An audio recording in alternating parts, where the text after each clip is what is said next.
아무도 예상하지 못한 어처구니없는 일이 벌어졌습니다. 일본의 재난 대처 시스템이 세계 최고라고 자부하던 한 외국 교수의 태도가 하루아침에 180도 돌변했다고 하는데요. 일본조차도 감당하지 못하는 엄청난 재해 때문에 모든 걸 포기하고 있는 상황에서 돌연 한국행 비행기에 올랐다고 합니다. 도대체 무슨 일이 일어난 걸까요? 오늘의 특별한 이야기 바로 들어보도록 하겠습니다. 사연 시작하기에 앞서 구독 버튼 한 번만 꾹 눌러주세요. 안녕하세요. 저는 에릭 안데르손입니다. 스웨덴 왕립공가대학교의 도시계획과 교수로 재직하고 있습니다. 최근 들어 지구온난화로 인해 북유럽의 혹한과 폭설이 더욱 극단적으로 변하는 것을 보며 인간이라는 존재의 미약함에 깊은 무력감과 함께 심각한 고민에 빠지게 되었습니다. 제가 근무하는 연구실 창밖으로 보이는 스웨덴 스톡홀름의 하늘은 그 어느 때보다 무겁게 내려앉아 있었습니다. 창가에 서서 잠시 생각에 잠겼어요. 지난 10년간 기후 변화로 인한 극단적인 기상 현상들이 북유럽을 강타하면서 저희 도시 시스템도 점점 한계에 다다르고 있었기 때문이죠. 저는 20년 넘게 도시계획을 연구해 왔습니다. 특히 극한기후에서의 도시기능 유지에 대해 깊은 관심을 가지고 연구해온 사람이죠. 하지만 최근 들어 제 연구실은 암울한 데이터들로 가득 차 있었습니다. 기후변화로 인한 이상기후 현상이 갈수록 심각해지면서 전통적인 북유럽의 도시 시스템으로는 더 이상 대응하기 어려운 상황들이 속출하고 있었기 때문입니다. 제 연구실 벽면을 가득 채운 그래프들은 모두 우상향 곡선을 그리고 있었습니다. 폭설의 강도, 한파의 세기, 도로 결빙으로 인한 사고 건수 같은 모든 지표들이 해가 갈수록 악화되고 있었어요. 특히 역대 최악의 겨울이 계속 갱신될 것이라는 예측이 나오고 있었습니다. 이대로라면 저희 도시 시스템도 머지않아 한계에 부딪힐 것 같습니다. 한숨과 함께 내뱉은 말이었지만 그것은 현실이 되어가고 있었습니다. 저희 스웨덴은 전통적으로 혹한과 폭설에 대비한 시스템이 잘 갖춰진 나라였어요. 하지만 최근의 기상이변은 저희의 예상을 훨씬 뛰어넘는 수준이었습니다. 스웨덴의 시스템을 무용지물로 만들어버리기 일쑤였죠. 작년 겨울의 악몽이 아직도 생생합니다. 48시간 동안 쉬지 않고 내린 폭설로 스톡홀름 전체가 마비되었죠. 중앙역은 발이 묶인 시민들로 넘쳐났고 지하철은 모든 운행이 중단되었습니다. 도시의 심장이 완전히 멈춘 것 같았어요.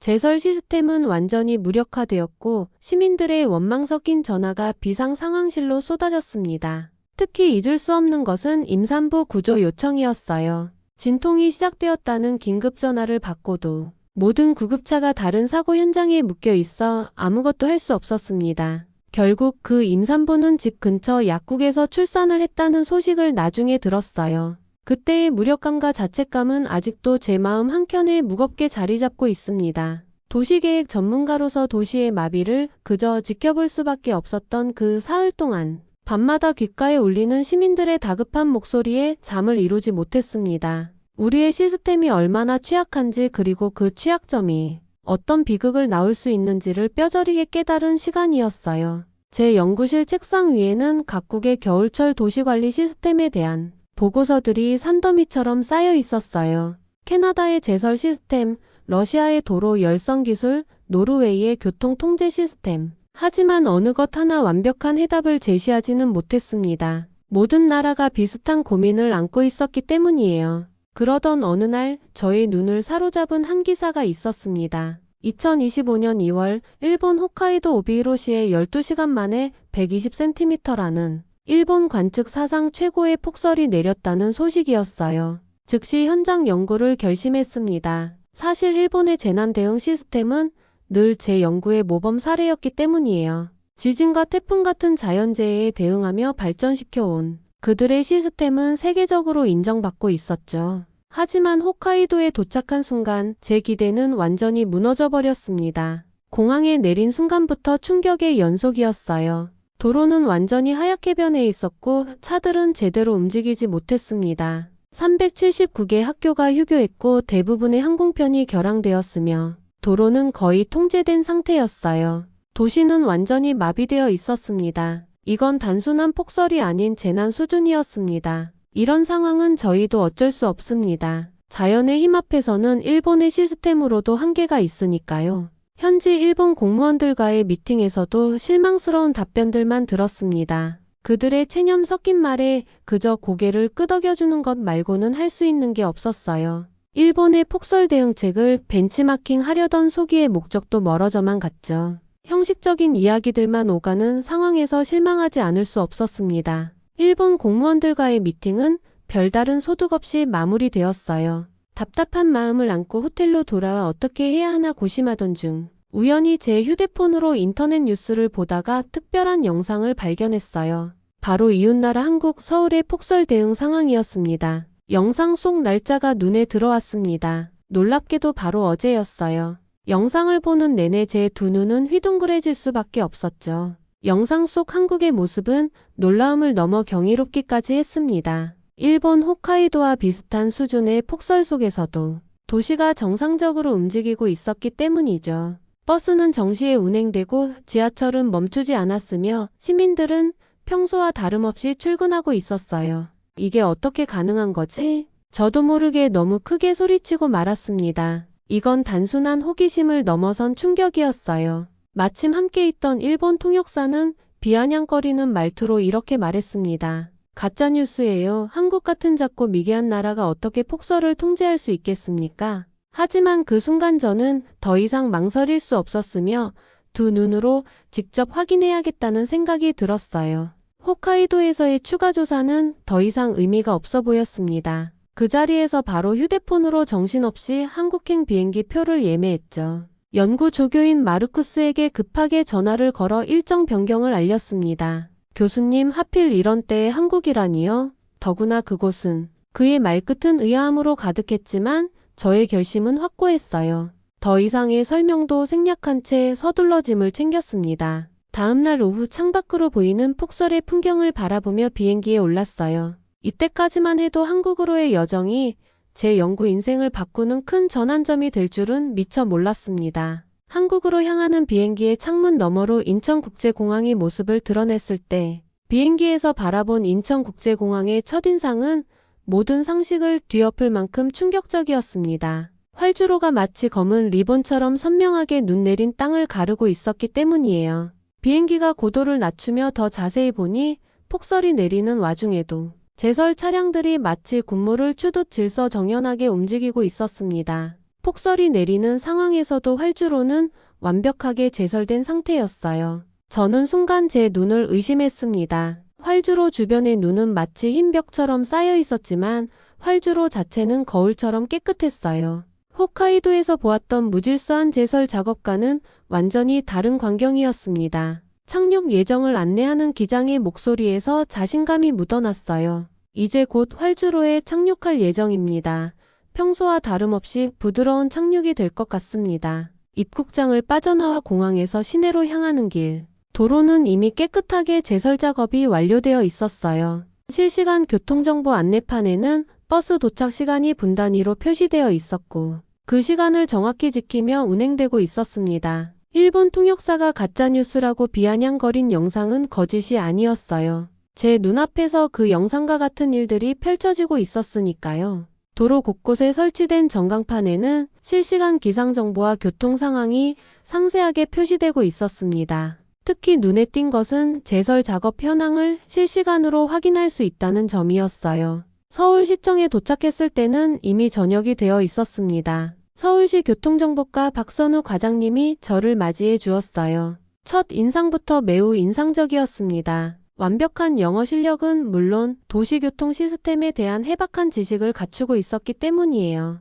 박 과장님은 부드러운 미소와 함께 저를 맞이했습니다. 에릭 교수님, 한국은 처음이시죠? 우리의 시스템을 보여드리겠습니다. 그의 목소리에는 자부심이 묻어났고 그것은 곧 제가 직접 목격하게 될 혁신적인 시스템에 대한 자신감이었다는 것을 깨닫게 되었어요. 통합관제센터로 안내된 순간 저는 말 그대로 할 말을 잃었습니다. 벽면 전체를 차지하고 있는 대형 스크린들은 마치 공상과학 영화의 한 장면 같았어요. 거대한 스크린에는 서울 전역의 교통 상황이 실시간으로 3D 매핑되어 표시되고 있었고 모든 대중교통 수단의 위치가 실시간으로 추적되고 있었습니다. 더욱 놀라웠던 것은 시스템의 정확도였어요. 모든 버스와 지하철의 위치가 실시간으로 추적되었고 예상 도착 시간은 초 단위로 계산되어 시민들에게 전달되고 있었습니다. 제설 차량의 위치도 GPS로 실시간 추적되었고 작업 현황까지 즉시 확인할 수 있었어요.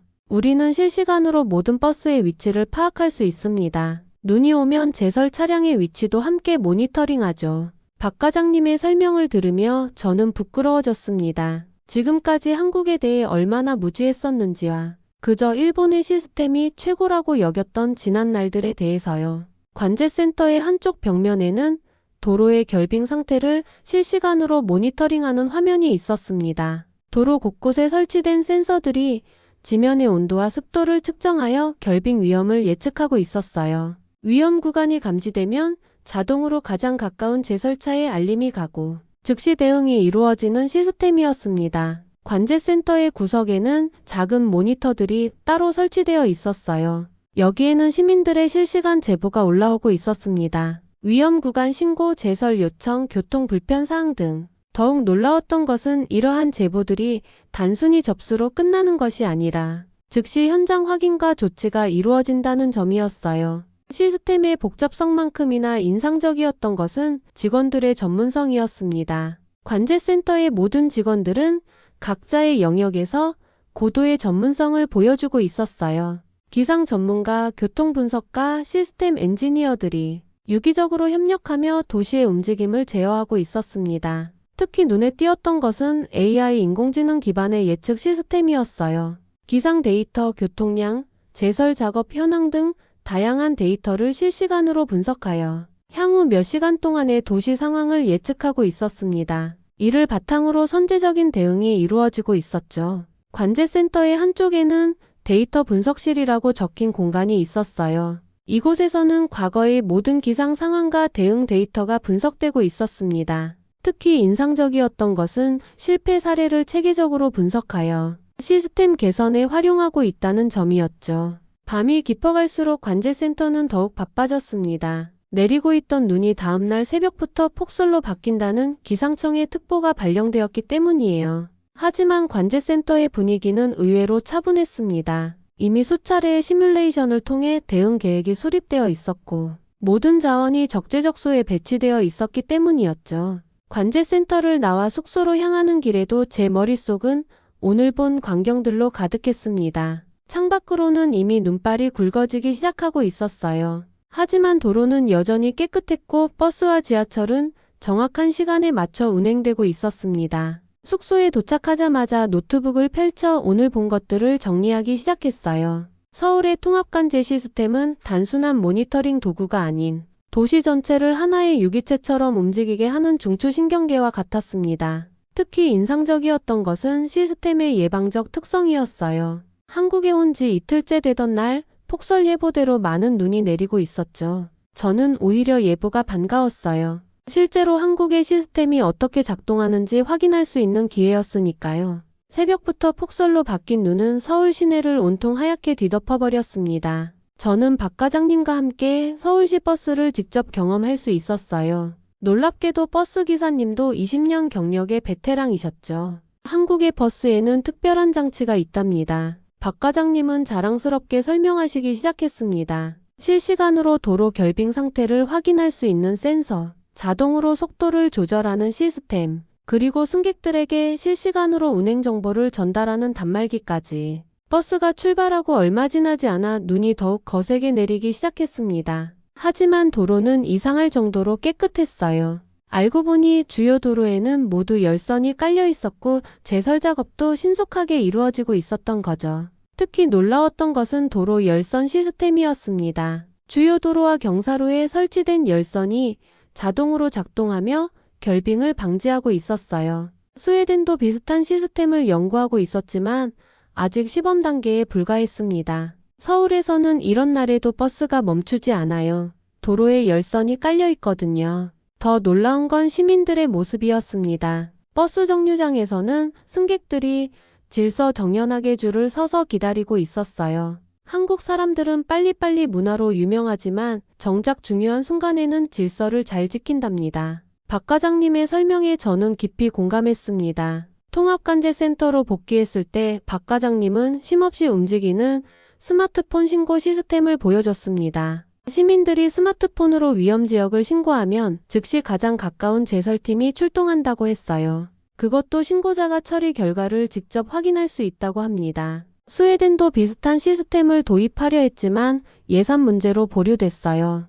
박 과장님은 입가에 미소를 지으며 대답했습니다. 장비나 시스템은 사실 그리 중요하지 않아요. 더 중요한 건 시민들의 신뢰와 참여죠. 우리가 시민들의 신고를 진지하게 받아들이고 신속하게 대응하니까 시민들도 책임감 있게 신고를 하는 거예요. 이러한 대화 도중에 저는 눈길을 끄는 화면 하나를 발견했습니다. 시티즌 파티시페이션 인덱스라는 제목의 그래프였어요. 시민들의 자발적인 제설 참여율을 실시간으로 보여주는 지표였습니다. 더욱 놀라웠던 것은 이 수치가 매년 상승하고 있다는 점이었어요. 이건 정말 대단한데요? 박 과장님은 한쪽의 모니터를 가리켰습니다. 그 모니터에는 시민들이 자발적으로 나와 눈을 치우고 있는 모습이 실시간으로 보여졌어요. 가게 주인들은 각자의 영역을 책임지고 치웠으며 주민들은 이웃의 집 앞에 쌓인 눈까지 함께 치우고 있었습니다. 이게 의무사항인가요? 제 질문에 박 과장님은 고개를 저었습니다. 아니에요. 그저 서로를 위하는 마음이죠. 우리는 이것을 한국인의 정의라고 부릅니다. 그날 저녁 박 과장님의 초대로 한 시민의 집을 방문했습니다. 제설 작업을 한 이웃들끼리 모여 따뜻한 된장찌개를 먹으며 이야기를 나누는 모습이 무척 인상적이었어요. 폭설이 내리면 오히려 더 가까워지는 것 같아요. 다들 걱정되니까 서로 연락도 더 자주 하게 되고 한 주민의 말씀이 제 마음에 깊이 와닿았습니다. 제가 겪었던 일본과의 모습과는 전혀 달랐거든요. 호텔로 돌아온 저는 시민들의 자발적인 참여가 뇌리에서 좀처럼 떠나지 않았습니다. 서울에서의 마지막 밤을 뜬 눈으로 지샐 수밖에 없었어요. 새벽 4시가 되자 서울의 하늘에서는 다시 한방눈이 쏟아지기 시작했습니다. 호텔 창문 너머로 보이는 도시는 순식간에 하얀 세상으로 변해갔어요. 이런 극한의 기상 상황에서 도시가 어떻게 대응하는지 직접 확인하고 싶어 서둘러 외투를 걸치고 밖으로 나섰습니다. 호텔 로비로 내려가 보니 이미 호텔 직원들이 자발적으로 제설 작업을 시작하고 있었어요. 더욱 놀라웠던 것은 그들의 작업 방식이었습니다. 단순히 눈을 치우는 것이 아니라 미끄럼 방지를 위한 용설재를 적절히 살포하고 배수로를 확보하는 등 체계적인 작업이 이루어지고 있었죠. 호텔 밖으로 나가 거리에 발을 내딛는 순간 예상하지 못한 광경이 눈앞에 펼쳐졌어요. 새벽녘임에도 불구하고 거리에는 이미 많은 시민들이 나와 있었습니다. 편의점 주인들은 가게 앞을 쓸고 있었고 아파트 경비원들은 단지 내 도로에 눈을 치우고 있었죠. 주민들은 이웃과 함께 골목길에 눈을 치우며 서로 돕고 있었어요. 특히 인상적이었던 것은 그들의 얼굴에서 피로나 불만을 찾아볼 수 없다는 점이었습니다. 단순히 눈을 치우는 것이 아니라 녹은 눈이 다시 얼지 않도록 배수로를 확보하고 경사진 곳은 미끄럼 방지를 위해 모래를 뿌리는 등 세세한 부분까지 신경 쓰고 있었어요. 좁은 골목길을 걷다가 특별한 광경을 목격했습니다. 한 할아버지께서 홀로 눈을 치우고 계셨어요. 허리는 굽어 있었지만 손놀림만큼은 힘이 넘쳤습니다. 꼼꼼하게 눈을 쓸어 담고 미끄러운 곳에는 모래를 뿌리는 모습이 너무 자연스러워 보였죠. 호기심에 이끌려 다가가 보니 할아버지의 숨소리가 하얀 입김이 되어 새벽 공기를 가르고 있었습니다. 80대로 보이는 연세에도 불구하고 그의 움직임에는 특별한 사명감이 묻어났어요. 빗자루를 쥔 손은 미세하게 떨리고 있었지만 눈을 치우는 동작만큼은 군인처럼 정확했습니다. 이렇게 이른 시간부터 눈을 치우시는 이유가 있으신가요? 제 질문에 할아버지는 잠시 작업을 멈추고 고개를 드셨어요. 주름진 얼굴에 따뜻한 미소가 번졌습니다. 이 길로 유치원차가 지나가거든. 아이들이 다치면 안 되니까 말이지. 그 순간 제 마음에 무언가가 깊이 울렸습니다. 스웨덴에서 있었던 그 끔찍했던 폭설의 기억이 떠올랐어요. 우리는 첨단 장비와 시스템을 가지고도 도시를 마비시켰는데 이곳에서는 한 노인이 빗자루 하나로 생명을 지키고 있었습니다. 더구나 그 누구도 시키지 않았는데 매일 이른 새벽부터 이 일을 하고 계셨다는 사실이 가슴을 울렸어요. 게다가 작은 골목 카페 주인은 제설 작업을 하는 이웃들에게 따뜻한 커피를 나눠주고 있었어요. 그의 설명에 따르면 이것은 이 동네의 오랜 전통이라고 했죠. 매년 눈이 내리는 날이면 주민들이 자발적으로 모여 제설 작업을 하고 카페에서는 음료를, 빵집에서는 빵을 나눠주는 것이 자연스러운 풍경이 되었다고 합니다. 도로에는 제설차들이 질서정연하게 움직이고 있었어요. GPS로 실시간 추적되는 그들의 움직임은 마치 하나의 안무를 보는 것 같았습니다. 각각의 차량이 서로의 위치를 파악하며 효율적으로 작업을 진행하고 있었죠. 특히 눈에 띄었던 것은 제설차들의 작업 방식이었습니다. 단순히 눈을 밀어내는 것이 아니라 도로의 상태와 기온에 따라 제설제의 양을 자동으로 조절하고 있었어요. 더구나 친환경 제설제를 사용하여 환경 오염도 최소화하고 있었습니다. 지하철역 근처를 지나가다 특별한 광경을 목격했어요. 영무원들이 지하철 입구와 계단에 눈을 치우고 있었는데 그들의 작업 방식이 매우 체계적이었습니다. 수년간의 경험이 만들어낸 노하우가 엿보였어요. 특히 노약자들을 위한 별도의 안전 통로를 확보하는 모습이 인상적이었습니다. 새벽 5시쯤 돼서 도시는 서서히 깨어나기 시작했어요. 첫 차를 타기 위해 나온 시민들의 발걸음은 가벼워 보였습니다. 폭설 속에서도 평소와 다름없이 운행되는 대중교통 덕분이었겠죠. 게다가 실시간 교통정보 시스템 덕분에 열차 도착 시간을 정확히 알 수 있어서인지 모두가 여유있게 움직이고 있었어요. 한국의 지하철역에서는 실시간으로 열차 운행 정보가 제공되고 있었고 버스 정류장에서도 정확한 도착 시간이 안내되고 있었습니다. 많은 눈이 쏟아지고 있음에도 지하철 계단과 승강장은 이미 깨끗하게 정리되어 있었고 미끄럼 방지 매트도 완벽하게 설치되어 있었습니다. 버스 정류장에서는 더욱 놀라운 광경이 펼쳐졌어요. 전광판에는 실시간으로 버스의 위치가 표시되고 있었고 시민들은 그 정보를 바탕으로 질서정연하게 줄을 서서 기다리고 있었습니다. 도로 위의 차량들은 늘어났지만 교통 흐름은 여전히 원활했어요. 주요 도로에 설치된 열선 시스템이 실시간으로 작동하며 결빙을 방지하고 있었고 교통신호도 날씨 상황에 맞춰 탄력적으로 운영되고 있었습니다. 지하철역 근처의 한 사거리에서는 특별한 광경을 목격했어요. 신호등이 고장난 상황이었는데 시민들은 혼란스러워하기는커녕 서로를 배려하며 질서 있게 이동하고 있었습니다. 얼마 지나지 않아 도착한 관리자는 불과 10분 만에 신호등을 복구했어요. 나중에 알게 된 사실이지만 서울의 모든 신호등은 AI 시스템으로 실시간 모니터링되고 있었고 문제가 발생하면 즉시 가장 가까운 정비팀이 출동하도록 설계되어 있었습니다. 스웨덴이 진정으로 배워야 할 것은 바로 이런 모습이었습니다. 한국의 폭설 대응 시스템을 지켜보면서 깊은 감동을 느꼈어요. 첨단 시스템과 시민의식이 완벽한 조화를 이루고 있는 모습이었습니다. 스웨덴의 도시들이 기술적 해결책만을 찾고 있었다면 서울은 기술과 인간미의 균형을 이루고 있었죠. 첨단 시스템도 중요하지만 그것을 움직이는 것은 결국 사람이라는 점이었어요. 기술과 시민의식이 완벽한 조화를 이룰 때 비로소 완벽한 도시 시스템이 가능하다는 것을 한국을 보면서 진심으로 깨달았습니다. 귀국을 준비하면서 제 호텔 창문 너머로는 여전히 눈이 내리고 있었습니다. 하지만 이제 그 광경은 제게 더 이상 불안감을 주지 않았어요. 오히려 서울의 거리를 하얗게 수놓는 눈송이들이 아름답게 느껴졌죠. 연구 노트를 정리하면서 지난 며칠간의 경험을 되새겨 보았습니다. 그리고 서울과 홋카이도의 모습을 비교해 보았습니다. 시스템의 차이도 컸지만 더 큰 차이는 바로 시민들의 의식이었습니다. 서울에서는 위기가 오히려 공동체를 강화하는 계기가 되었지만 홋카이도에서는 각자 도생의 모습이 더 강했습니다. 일본도 신고와 민원은 많았지만 자발적인 참여는 찾아보기 힘들었죠. 일주일간의 관찰을 마치고 스웨덴으로 돌아오는 비행기 안에서 저는 깊은 반성의 시간을 가졌습니다. 일본을 바라보는 제 시각이 얼마나 편협했는지,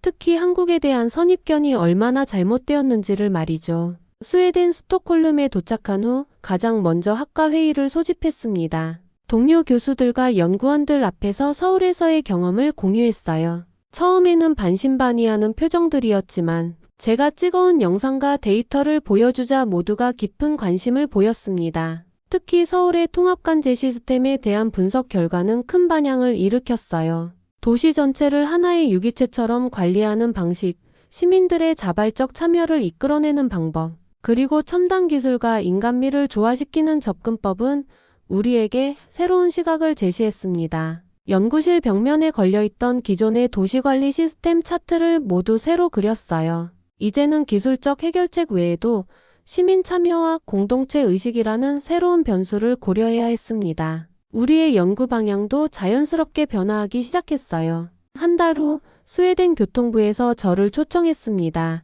서울의 사례를 듣고 싶다는 요청이었죠. 발표를 준비하면서 저는 다시 한번 서울에서의 경험을 정리했습니다. 단순한 기술 소개가 아닌 시스템과 인간이 어떻게 조화를 이룰 수 있는지에 초점을 맞췄어요. 현재 스웨덴의 여러 도시에서는 서울의 시스템을 벤치마킹하기 시작했습니다. 물론 그대로 복사하는 것이 아닌 우리의 실정에 맞게 재해석하는 과정을 거치고 있어요. 특히 시민 참여 플랫폼 구축에 많은 공을 들이고 있습니다. 뿐만 아니라 제 자신의 연구 방식에서도 큰 변화가 일어났어요. 이전에는 순수하게 기술적인 관점에서만 도시 시스템을 바라보았지만 이제는 인간적인 요소를 함께 고려하게 되었어요. 서울에서 보았던 그 따뜻한 공동체 정신을 어떻게 우리의 시스템에 녹여낼 수 있을지를 고민합니다. 최근에는 서울시와 공동 연구를 제안했습니다. 다행히도 긍정적인 답변을 받았어요. 이제는 정기적으로 서울의 연구진들과 화상회의를 하며 양국의 경험과 지식을 공유하고 있습니다. 서로의 장점을 배우고 단점을 보완하는 과정에서 새로운 형태의 도시 관리 시스템이 만들어지고 있어요. 한국에서 돌아온 후 첫 강의에서 저는 학생들에게 이렇게 말했습니다. 진정한 선진 시스템은 기술만으로 완성되지 않습니다. 시민들의 성숙한 의식, 그리고 그들의 따뜻한 마음이 함께할 때 비로소 가능한 것이죠. 연구실 한쪽 벽면에는 서울의 눈 내리는 풍경 사진이 걸려 있습니다. 그리고 그 아래에는 작은 메모가 붙어 있죠. 가장 추운 날 가장 따뜻한 마음을 한국에서 배웠다. 다음 학기에는 위기 상황에서의 도시 공동체 연구라는 새로운 강의를 개설할 예정입니다. 첫 번째 사례 연구는 당연히 서울이 될 거예요. 새로운 연구 프로젝트를 시작했어요. 스마트 시티의 인간적 접근이라는 주제로 서울의 사례를 중심으로 기술과 인간성의 조화로운 결합을 연구하고 있습니다. 특히 시민들의 자발적 참여를 이끌어내는 방법에 대해 깊이 연구하고 있어요. 이제 창밖에는 스웨덴의 눈이 내립니다. 이제는 이 하얀 눈을 볼 때마다 서울의 그 따뜻했던 순간들이 떠오르네요. 때로는 우리가 선진국이라 여기던 곳에서 배우는 것보다 편견 속에 가려져 있던 곳에서 더 큰 깨달음을 얻는다는 걸 이번 여정이 가르쳐 주었습니다. 스웨덴도 언젠가는 서울처럼 기술과 인간미가 조화를 이루는 진정한 스마트 시티가 될 수 있기를 기대해 봅니다. 지금까지 긴 이야기 들어주셔서 감사합니다. 한국의 폭설에 대처하는 시스템에 크게 감동을 받은 스웨덴 교수 에릭 안데르손의 오늘 사연 어떠셨나요? 한국에서의 경험이 자신뿐만 아니라 스웨덴의 도시 관리 시스템에도 큰 변화를 주었다니 다행입니다. 폭설에 대한 한국의 스마트한 첨단 시스템은 추운 지방에 사는 많은 외국인들의 부러움을 자아내고 있다고 합니다. 이런 한국의 첨단 시스템을 스웨덴에서도 부러워하고 도입하고 싶어 한다니 자랑스럽네요. 마지막 꽃샘 추위에 건강 조심하시기 바라며 오늘 이야기 마칩니다. 지금까지 감동적인 사연을 소개하는 감동 더하기였습니다. 오늘도 행복한 하루 되세요.